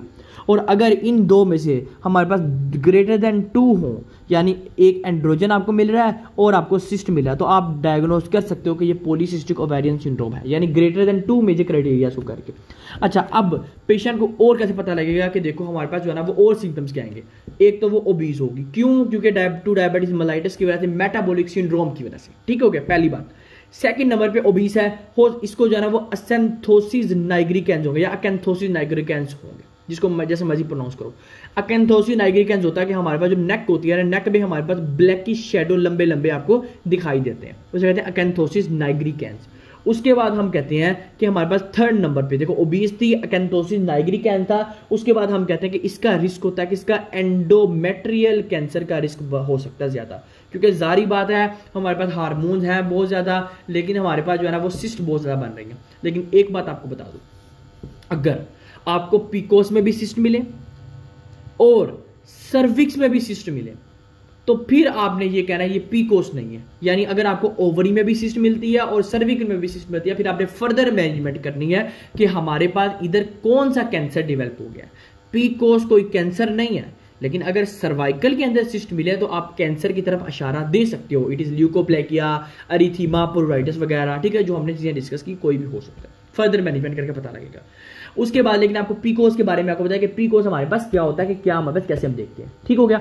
अच्छा, अब चलते हैं कि हमारे पास जो है ना वो पीकोस में और बातें क्या आती हैं। हमने राइथरडम क्राइटेरिया पढ़ा, हमने कहा कि हमारे पास बनती क्यों है, क्योंकि एंड्रोजन बहुत ज्यादा होता है जिसकी वजह से हमारे पास बन सकती है। अच्छा, और बात हमारे पास क्या है कि अगर हमारे पास जो फीमेल है वो ओसीपीज ले सकती है, मतलब मेरे कहने का मकसद ये कि देखो अगर तो वो फीमेल है, उसको पीकोस डायग्नोज हो गया, ठीक है, और अब वो मदर जो है वो बनना नहीं चाहती, उससे आप पूछते हो कि आप मदर बनना चाहते हो कि नहीं, वो क्या मदर नहीं बनना चाहती, फिर आपने कहना फिर आपने उसको ओसीपीज दे देनी है, ओरल कंट्रासेप्टिव पिल्स दे देनी है, और साथ आपने कहना है आपने साथ जो है ना वो मेटफॉर्मिन देनी है। क्यों? क्योंकि उसको जो है ना वो डायबिटीज मेलाइटिस को, शुगर को ठीक करने के लिए, ठीक है। अब सेकंड नंबर पे अगर उसको पीकोस है और साथ वो मदर भी बनना चाहती है, फिर जारी बात है आपने उसको ओसीपीज तो बिल्कुल नहीं देने, फिर आपने एक ड्रग देनी है क्लोमिफीन। क्लोमिफीन आपके सिस्ट को भी ठीक करेगी और वो जो है ना वो पीकोस को भी ठीक करेगी। क्लोमिफीन देनी है और उसके साथ आपने जो है ना वो मेटफॉर्मिन इस्तेमाल करनी है। क्लोमिफीन आपके ओवुलेशन को ठीक करेगी और मेटफॉर्मिन आपके शुगर को ठीक करेगी। तो ये बात याद रखना है इसमें। उसके बाद आपको बताऊं कि ये जो फीमेल होती है ये हीरोसिडिज्म के साथ आती है। हीरोसिडिज्म का मतलब है कि एंड्रोजन है तो एंड्रोजन की वजह से हीरोसिडिज्म होगा, मेल टाइप बाल्डनेस होगी, मेल टाइप मूछें वगैरह, दाढ़ी वगैरह होगी, ठीक है क्या। उसके बाद हम इसको कैसे करेंगे, हम इसके लिए हमारे पास ड्रग देंगे फ्लूटामाइड, तो हम इसके लिए फ्लूटामाइड ड्रग देंगे जो कि हीरोसिडिज्म को ट्रीट कर सकता है। तो ये हमारे पास था बेसिकली पीकोस का टॉपिक जो आपको अच्छे से पता हो कि हमारे पास क्या था। अब कैसे पता लगेगा, हम इंसुलिन ज्यादा मिलेगी, हाइपरग्लाइसीमिया होगा। देखो मैं आपको बता देता हूँ, एक फीमेल आई है, आप उसकी गर्दन पे देखते हो निशान है अकेंथोसिस नाइग्रिकेंस है। सेकंड नंबर पे आप देखते हो उसकी जो शुगर है ना वो भी आपको जो है ना वो फास्टिंग मिल रही है 150 से अबव, ठीक हो गया। थर्ड नंबर पे आप देखते हो, देखो ये आपको मिलेगा। थर्ड नंबर पे आप देखते हो कि मेंस्ट्रुअल इरेगुलरिटी भी है, ठीक है। फोर्थ नंबर पे आप ये देखते हो कि उसको जो है ना वो पॉलीसिस्ट भी है, यानी ओवरी में सिस्ट भी नजर आ रही है, ठीक है। चलो ये तो अल्ट्रासाउंड से पता लगेगा ना, वैसे तो पता नहीं लगता, ठीक है। फिफ्थ नंबर पे आप देखते हो कि हमारे पास ये तो हो गया। अब आप हार्मोनल देखते हो, क्या देखते हो, आप देखते हो इसमें जो है ना वो एंड्रोजन भी ज्यादा है, इसमें जो है ना वो एफएसएच भी ज्यादा है, इसमें जो है ना वो एलएच भी ज्यादा है। तो ये तीनों बच्चे पता लगेगी, तो आप ये सारे के सारे कंफर्म डायग्नोज करेंगे, दिस इज कॉल्ड पीकोस। और फिर आप क्या करोगे कि अगर तो वो मदर बनना चाहती है तो फिर आपने उसको क्लोमिफिन प्लस मेटफॉर्मिन दोगे, और अगर वो मदर नहीं बनना चाहते तो आप ओसीपीज और मेटफॉर्मिन दोगे, और हीरोसिडिज्म को ट्रीट करने के लिए आप फ्लूटामाइड दोगे। तो ये था आपका पीकोस का टॉपिक, आप लोगों ने जरा अच्छे से देख लिया। फिर हम क्या कहते हैं, फिर हम इस फीमेल्स को कहते हैं कि आप जो है ना वो फास्ट फूड से अवॉइड करो, या आप जो है ना वो न्यूट्रिशनल सपोर्ट के मुताबिक जो है ना वो फूड लो। क्योंकि अगर न्यूट्रिशन सपोर्ट के मुताबिक फूड नहीं लेते ना तो हमारे पास कुछ ऐसे फूड होते हैं जिसमें कैलोरी की इनटेक ना होने की वजह से या कैलोरी की ज़्यादा एक्सेस होने की वजह से भी हार्मोनल डिस्टर्बेंस हो जाते हैं और सिस्ट बढ़ सकते हैं। इस वजह से भी जो है ना वो हम इस पेशेंट को जो है ना वो ज़्यादा से ज़्यादा ठीक करवाते हैं, ठीक हो गया। यानी ज़्यादा से ज़्यादा जो है ना वो अवॉइड करवाते हैं कि हम जो है ना वो फूड ना खाएं, ये वाला।